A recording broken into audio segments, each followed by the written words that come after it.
أنا عارفة إن اللي هاقوله ده هيعجب ناس كتير أوي، لإن مين فينا ما عندوش رقاقتين 3 كده متكسرين وقُدام ومش عارف يعمل بيهم إيه، باقيين يعني من صينية رقاق كده باللحمة المفرومة والّا أي حاجة من دي. طب تعالوا بقى أمّا نكمّل عليهم تكسير وأقول لكم هنعمل بيهم إيه.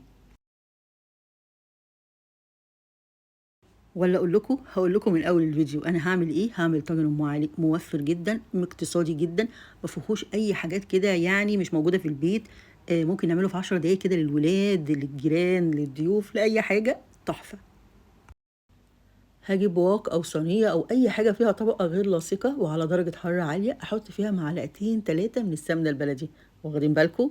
سمنة بلدي أو زبدة حتى، بلاش زيت يا جماعة خالص، وأبدأ بقى أحمّر فيهم، بس أحمّر فيهم بالراحة كده وأنا باقلّب علشان ما أفتفتهمش. طب لو مش هنعرف نحمّرهم فوق البوتاجاز، ممكن نحط عليهم معلقتين 3 سمنة تكون سايحة وفي الفرن، وأقعد أقلّب فيهم كل شوية أو حتى في الميكروويف، أي طريقة تعجبكم. بعد كده أجيب 3 كوبايات من اللبن وأحط عليهم 3 معالق سكر أو حتى معلقتين عسل نحل، وبعد كده أحط عليهم رشة فانيليا وأطفي بقى، طبعًا خلاص اللبن غلي. بعد كده بقى هاجيب أي طاجن، أي صينية بايركس، أي حاجة عندكم، وأحط بقى فيه الرقاق المتحمّر الجميل ده، بس بلاش الفتافيت الأخيرة دي علشان ساعات بتبقى ممرّرة. ولو ربنا كرمكم بشوية مكسرات حطّهم في النُص ما فيش مشكلة، بس أنا يعني عاملاها على قد الإيد خالص. وبعد كده أسقيه بقى باللبن اللي أنا محلياه وحاطة عليه فانيليا بس، طبعًا اللبن ده ممكن علشان نخلّيه دسم أكتر وغني كده وأم علي دي تبقى رائعة يعني زي ما بيقولوا، ممكن نحط عليه مثلًا كريمة لباني، ممكن نحط عليه حتة قشطة، ممكن نحط عليه كريم شانتيه. بس يا ريت ما تنسوش تشتركوا في قناتي لو لسه ما اشتركتوش، والتفاعل يا جماعة الله يكرمكم، وكمان ما تنسوش اللايك بقى وتبعتوها لكل حبايبكم. هنا أنا باحاول يعني أطرّي خالص الرقاق، يعني لازم يشرب كويس أوي من اللبن علشان خاطر ما يبقاش في أي ورقة كده هايشة تقوم بقى إيه تتحرق في الفرن.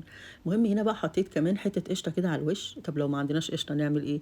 معلقتين زبادي في معلقتين لبن أرُبّهم كويس أوي أحطهم على الوش عشان يدّي له لون كده حلو أوي، أو كمان ممكن أحط معلقتين كريم شانتيه وأدوّبهم في اللبن وأضربهم كويس أوي وأحطهم على الوش. هتدّينا نفس النتيجة، الوش هيبقى برضه فيه سِنّة تحمير كده ومقرمشة من فوق وطعمه يجنن. أو حتى لو كريمة خفق حلويات برضه هتبقى حلوة أوي، يعني عندنا كذا option.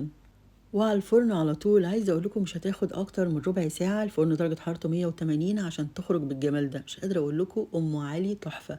بصراحة أنا كنت زمان ما باحبش أعملها بالرقاق خالص، كنت دايمًا أعملها يا بالكرواسون يا بالملفيه، عشان بيبقى دسم كده وطعمه أحلى. ويقولوا لي بس جربيه بالرقاق، كنت هاقول لهم ليه وأنا هاعمل فتة قطط؟ أنا جربته مرة من غير ما أحمّره كان فعلًا فتة قطط، لكن بصراحة لمّا حمّرته كده في حتة زبدة الله على الجمال، مش قادرة أقول لكم حلو قد إيه. أنتم كمان جربوه وقولوا لي إيه رأيكم. وما تنسوش لمّا تشتركوا في قناتي تفعلوا الجرس علشان أي وصفة جديدة أنزّلها ييجي لكم إشعار بيها.